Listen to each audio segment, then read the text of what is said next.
Good evening, students. আজি আমি discuss কৰিবলৈ ওলাইছো finding rational numbers between two given rational numbers. দুটা rational numberৰ মাজত কেনেকৈ rational number উলিয়াব পাৰি। গতিকে বলা আজি ক্লাসটো আমি আৰম্ভ কৰো। গতিকে আমি ফাৰ্স্ট এক্সাম্পলটো লৈছো -5 and -6 ঠিক আছে। -5 আৰু -6ৰ মাজত আমি কেনেকৈ আৰু ৰেশনাল নাম্বাৰ কিছুমান উলিয়াব পাৰো। এতিয়া প্ৰথমতে তোমালোকে চোৱা আমি এডাল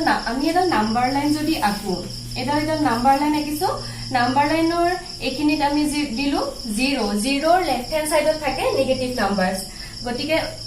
আমি ইয়াতে নেগেটিভ নাম্বাৰস কেটা বহাই লম -1 -2 -3 -4 -5 -6 -7। আমি যদি নাম্বাৰ লাইনডাল চাও তেতিয়া হলে আমি দেখিবলৈ পাইছো যে -5 আৰু -6ৰ মাজত দেখোন এটা ৰেশনাল নাম্বাৰ নাই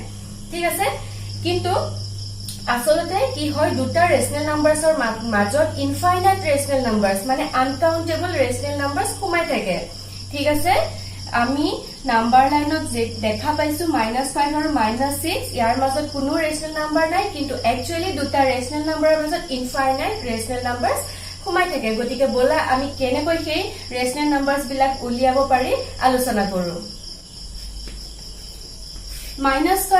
-5ৰ ডিনোমিনেটৰ একো নাই। যেতিয়া কোনোবা এটা ৰেশনাল নাম্বাৰৰ ডিনোমিনেটৰ নাথাকে আমি তাত 1 এটা আছে বুলি ধৰি লব পাৰো। ঠিক তেনেকৈ -6তো কোনো ডিনোমিনেটৰ নাই। -6তো আমি তলত এটা 1 আছে বুলি ধৰি লৈছো। এতিয়া আমি কি কৰিম আকৌ সেম ৰেশনাল নাম্বাৰস আমি ইয়াতে লিখি ললো -5/1। এতিয়া ইনটু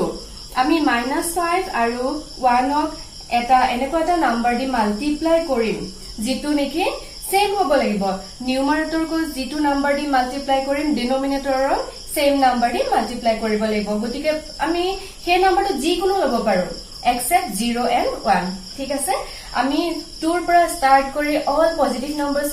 আমি লব পাৰো। ঠিক তেনেকৈ -2ৰ পৰা স্টাৰ্ট কৰি আমি যিকোনো নেগেটিভ নাম্বাৰস লব পাৰো। আমি ইয়াতে 2 লৈ লৈছো সিম্পল।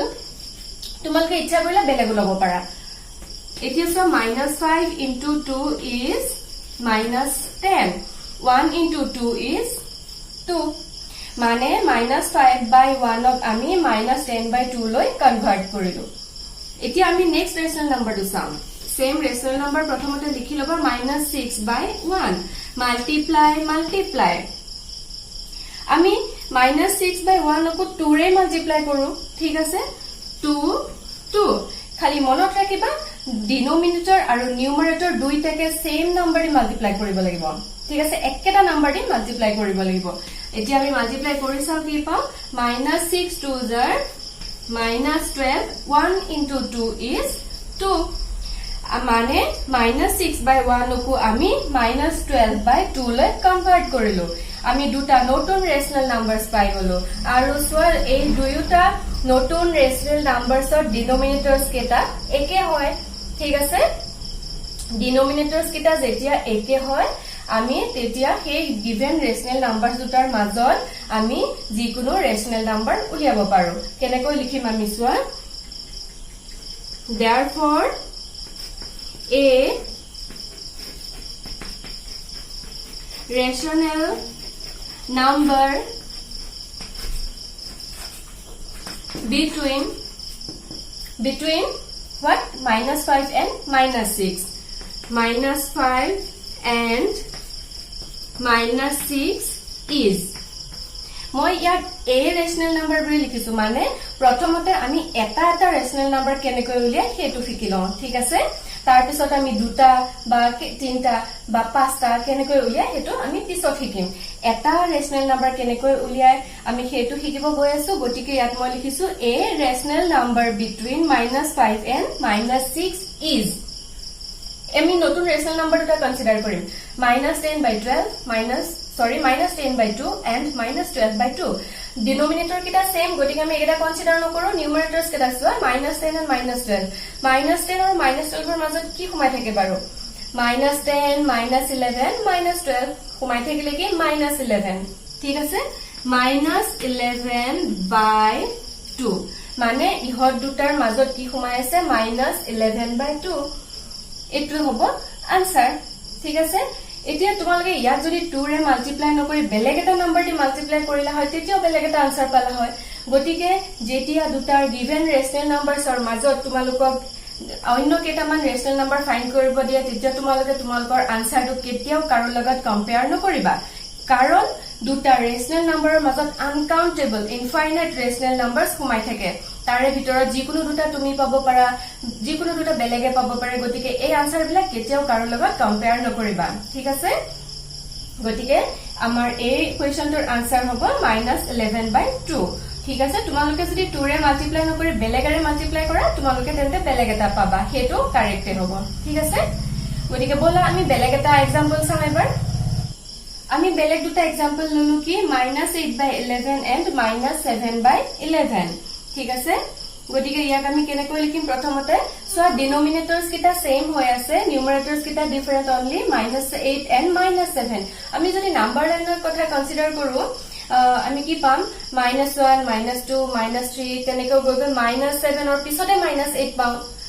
একো নাম্বাৰ নাই দেখোন আসলতে মই তোমালোকক কি কলো দুটা ৰেশনাল নাম্বাৰৰ মাজত ইনফাইনাইট ৰেশনাল নাম্বাৰছ থাকে ঠিক আছে গতিকে -7 আৰু -8 ৰ মাজতো আমি যিকোনো ৰেশনাল নাম্বাৰছ উলিয়াব পাৰো ঠিক আছে এতিয়া চোৱা প্ৰথমতে আমি ৰেশনাল নাম্বাৰটো লিখিলো -8/11 is equal to -8/11 এতিয়া ইনটু আমি ইয়াত যিকোনো এটা নাম্বাৰ দি মাল্টিপ্লাই কৰিব পাৰো ঠিক আছে আমি কি দি মাল্টিপ্লাই কৰিম সৰু নাম্বাৰ এটাকে লও 2 এ লৈ লৈছো multiplied by 2 মই তোমালোকক অলপ আগতে কি কলো নিউমাৰেটৰ আৰু ডিনোমিনেটৰ both should be multiplied by the same number okay so we have multiplied it by 2 so -8 into 2 is -16 and 11 2s are 22 বুঝি পালা next rational number is -7/11 -7/11 আমি লিখি ললো multiply ঠিক আছে আমি সেম নাম্বাৰ 2 ৰে মাল্টিপ্লাই কৰো তেতিয়াহে হিহতৰ ডিনোমিনেটৰস কিটা একে হ'ব ঠিক আছে 2 -7 into 2 is -14 11 2s are 22 আমি দুটা নতুন ৰেশনাল নাম্বাৰস পাই গলো যত নেকি ডিনোমিনেটৰস কিটা একে আছে 22 and numerators are different -16 and -14 now we can easily find a rational number between -14 and -16 -14 -15 -16 গতিকে মাজত কি সোমাই থাকিলে -15 আমি কেনেকৈ লিখিম therefore a rational number between -8/11 and -7/11 is মই তোমালোকক এটা ৰেশনাল নাম্বাৰ কেনেকৈ উলিয়াই হেতু শিকাইছো তোমালোকে ভিডিওটো শেষলৈকে চাই থাকা মই বেলেগ বেলেগ ধৰণৰ ৰেশনাল নাম্বাৰছৰ एग्जांपल দি তোমালোকক মই শিকাই গৈ আছো ঠিক আছে গতিকে এই দুটাৰ মাজত আমি কি পালো এই দুটাক আমি কি হলে কনভাৰ্ট কৰিলো ইয়াক কনভাৰ্ট কৰিলো -16/12 আৰু ইয়াক কনভাৰ্ট কৰিলো -14/12 ইহতৰ মাজত কি সোমালে -12 নহয় 22 -15/22 -15/22 which is the required answer মোৰ এটা স্পেস নাইকিয়া হল তোমালোকে আনসাৰটো লিখি দিবলৈ নাপাহৰিবা ঠিক আছে আনসাৰ হ'ব কি -15/22 ঠিক আছে তোমালোকে 2 ৰে মাল্টিপ্লাই নকৰি যদি বেলেগ এটা নাম্বাৰ দি মাল্টিপ্লাই কৰা তেন্তে এটো বেলেগ এটা নাম্বাৰ পাবা ঠিক আছে সব আনসাৰে কাৰেক্ট হ'ব গতিকে আমি আৰু এটা एग्जांपल চাও বেলেগ ধৰণৰ एग्जांपल এবাৰ আমি লৈছো 1/8 and 1/12 এবাৰ ধৰিব পাৰিছানে কি ডিফাৰেন্স আছে আগৰ কোৱেশ্চনটোৰ হৈতে আগৰ কোৱেশ্চনটো ডিনোমিনেটৰস কিটা সেম আছিল যত আছিল ডিনোমিনেটৰটো 11 এবাৰ ডিনোমিনেটৰস কিটা বেলেগ বেলেগ 8 and 12 গতিকে এনেকুৱা হলে আমি কেনেকৈ ৰেশনাল নাম্বাৰস ফাইন্ড কৰিব পাৰো প্ৰথমতে আমি লিখি ললো 1/8 is equal to same rational number লিখিলো 1/8 into is equal to আমি কিবা এটা পাম চিন্তা দি লৈছো মই এতিয়া এই ক্ষেত্ৰত তোমালোকে কি কৰিব পাৰা যেটো আনটো সেকেন্ড টু ৰেশনাল নাম্বাৰ আছে সেকেন্ড ৰেশনাল নাম্বাৰৰ ডিনোমিনেটৰ দি ইয়াক মাল্টিপ্লাই কৰি দিয়া আমি ফাৰ্স্ট ৰেশনাল নাম্বাৰটো লিখিলো 1/8 সেকেন্ড ৰেশনাল নাম্বাৰ আছিল 1/12 আৰু ইয়াৰ ডিনোমিনেটৰ আছিল 12 12 দি দুইটাকে মাল্টিপ্লাই কৰি দিয়া ঠিক আছে 8 12 জ 96 12 1 জ 12 এতিয়া আমি এটো লিখিম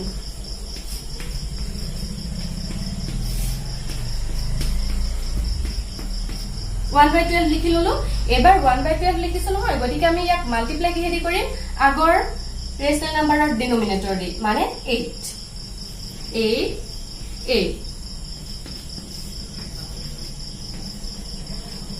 96 এতিয়া চোৱা 1/8 কনভাৰ্ট কৰিলো 12/96 1/12 কনভাৰ্ট কৰিলো 8/96 হিয়তৰ ডিনোমিনেটৰ গিটা সেম হৈ গল গতিকে আমি এতিয়া উলিয়াবৰ কাৰণে ইজি হৈ গল ডিনোমিনেটৰস ডিফাৰেন্ট থাকিলে উলিয়াবৰ কাৰণে আমি টান হয় গতিকে কি কৰিবা ডিনোমিনেটৰস গিটা সেম কৰি লবা ঠিক আছে আৰু সেম কেনেকৈ কৰিবা অপোজিট ডিনোমিনেটৰটো দি মাল্টিপ্লাই কৰিবা ঠিক আছে এতিয়া 12 আৰু 8 ৰ মাজত ইজিলি আমি কেইটামান ফাইন্ড কৰিব পাৰো 8 আৰু 12 ৰ মাজত থকা নাম্বাৰ কি আছে 9 10 11 তিনটা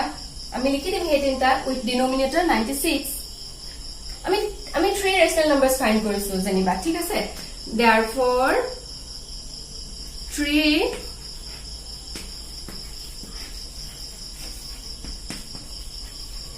rational numbers between 1/8 and 1/12 are কি লিখব পাৰো আমি একেটা কনসিডাৰ নকৰো আমি যেকেটা নতুন ৰেশনাল নাম্বাৰ পালে একেটাহে কনসিডাৰ কৰিম 8 ৰ পিছৰটো কি হ'ব 9/96 10/96 and 11/96 তিনটা যদি উলিয়াব দিয়ে এনেকে তোমালোকে তিনটা লিখি দিবা ঠিক আছে যদি এটা উলিয়াব দিয়ে যিকোনো এটা লিখি দিলে হল এই তিনটাৰ পৰা দুটা উলিয়াব দিলে যিকোনো দুটা লিখি দিলে হল যদি চাৰিটা উলিয়াব দিয়ে তেতিয়া কি কৰিবা আমি তো ইয়াৰ মাজত তিনটাহে পালো চাৰিটা উলিয়াব দিলে কি কৰিবা বলা আমি নেক্সট এক্সাম্পলটো চাও তেনেকুৱা এটা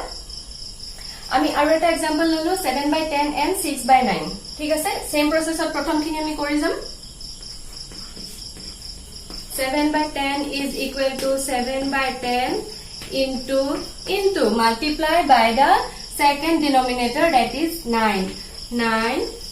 বুজি পাইছা একদম ইজি প্ৰথম ফ্ৰেকশন প্ৰথম আমি ৰেশনাল নাম্বাৰটো সেকেন্ড ডিনোমিনেটৰ দি মাল্টিপ্লাই কৰিছো ঠিক আছে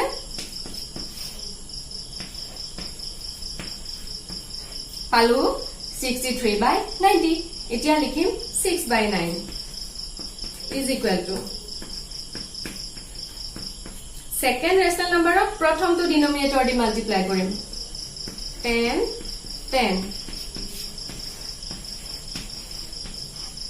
নতুন দুটা ৰেশনাল নাম্বাৰ পালো 63/90 and 60/90 and my question is that find 3 rational numbers between 7/10 and 6/9 3 মনত ৰাখিবা আমি তিনটা ৰেশনাল নাম্বাৰস উলিয়াব লাগে ঠিক আছে ইয়াত মই লিখি দিছো কাখন find 3 বুলি লিখি থৈ দিছো ঠিক আছে এতিয়া সোৱা ডিনোমিনেটৰস কিটা সেম হৈ গল গতিকে উলিয়াবৰ কাৰণে ইজি হৈ গল কিন্তু নিউমাৰেটৰ কিটা কি পালো 60 and 63 60 আৰু 63 মাজত কি থাকে 61 62 দুটাহে থাকে আমাক উলিয়াব দিছে তিনিটা দুটাহে থাকে আমি তেতিয়া কি কৰিবা ইয়াক আকৌ মাল্টিপ্লাই কৰি দিবা আকৌ কিহেৰে মাল্টিপ্লাই কৰিম যিকোনো নাম্বাৰ দি গতিকে আমি 2 ৰে মাল্টিপ্লাই কৰো অলপ ইজি হ'ব মাল্টিপ্লাইড বাই 2 আমি গুটেই কিটাকে 2 ৰে মাল্টিপ্লাই কৰিম যেতিয়া আমি নতুনকে আকৌ মাল্টিপ্লাই কৰিম সেম নাম্বাৰ দি মাল্টিপ্লাই কৰিম ঠিক আছে চাওচোন কি ওলাই 126 divided by 180 আৰু নেক্সট টু লাব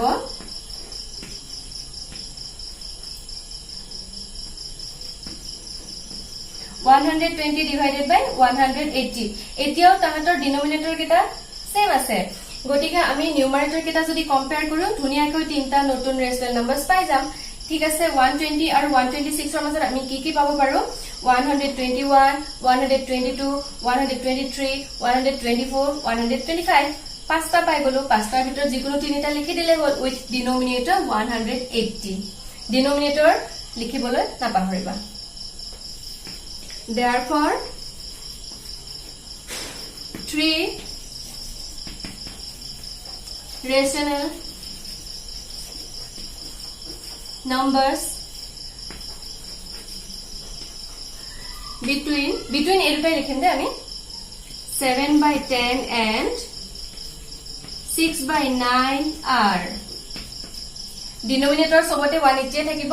আমি নিউমাৰেটৰ কেটা খালি চেঞ্জ কৰি 120 ৰ পিছৰ দিব 121 divided by 180 122 divided by 180 and 123 divided by 180 আমি ধুনিয়াকৈ পাঁচটা লিখিব পাৰো তাৰে ভিতৰত যিকোনো তিনটা লিখিব দিছো সাপোজ আমাক পাঁচটাৰ জায়গাত 10টা উলিয়াব দিলে তেতিয়া কি কৰিবা তেতিয়া ইয়া তোমালকে 2 ৰে মাল্টিপ্লাই নকৰি অলপ ডাঙৰ নাম্বাৰ এটা দি মাল্টিপ্লাই কৰি দিবা ঠিক আছে গটিকে তোমালকক মই বেলেগ বেলেগ ধৰণৰ চাৰিটা ৰেশনাল নাম্বাৰস দেখালো যি কেটাৰ মাজত আমি কিছুমান নতুন ৰেশনাল নাম্বাৰস উলিয়াব পাৰো ঠিক আছে গটিকে তোমালোকে ঘৰত কৰিবৰ কাৰণে মই কেটামান তোমালোকক হোমৱৰ্ক দিও সেইকেটা কৰিবা আৰু কৰি পেলাই মোক কমেন্ট বক্সত আনসাৰ কেটা পঠাই দিবা ঠিক আছে গটিকে আজিৰ কাৰণে তোমালোকক মই দুটা হোমৱৰ্ক দিছো Question number 1 4/15 and 7/15 দুটা ৰেশনাল নাম্বাৰ যত ডিনোমিনেটৰস কেটা সেম আছে ইহতৰ মাজত তোমালোকে পাঁচটা ৰেশনাল find 5 rational numbers rn মই সমুকে লিখিছো rational numbers ইহতৰ মাজত পাঁচটা rational numbers উলিয়াবা আৰু সেকেন্ড নম্বৰ কোৱেশ্চনটো হৈছে -16/21 and 18/25 যত নেকি ডিনোমিনেটৰস কেটা বেলেগ বেলেগ ঠিক আছে আৰু ইহতৰ মাজত কেটা উলিয়াবা find 5 rational numbers ইহতৰ মাজত পাঁচটা rational numbers উলিয়াবা আৰু তোমালোকে ইয়াৰ আনসাৰ বিলাক মোক কমেন্ট বক্সত পঠাই দিবা ঠিক আছে গটিকে মোৰ ভিডিওটো মই আজিলৈ ইমানতে সামৰিব লৈছো তোমালোকে যদি মোৰ চেনেলটো এতিয়াও সাবস্ক্ৰাইব কৰা নাই কৰি থবা যাতে মোৰ নেক্সট ক্লাছ কেটা তোমালোকে এটেন্ড কৰিব পাৰা ঠিক আছে আৰু মোৰ ভিডিওটো তোমালোকে লাইক কৰিবা শেয়াৰ কৰিবা আৰু সাবস্ক্ৰাইব কৰাৰ লগতে তোমালোকে বেল আইকনটো প্ৰেছ কৰি অল কৰি থবা যাতে মোৰ নেক্সট ভিডিওসমূহ তোমালোকে পাই থাকা ঠিক আছে গটিকে আজিলৈ good night and thank you for watching the video পুনৰ লগ পাম মোৰ নেক্সট ভিডিওত গুড নাইট টেক কেয়াৰ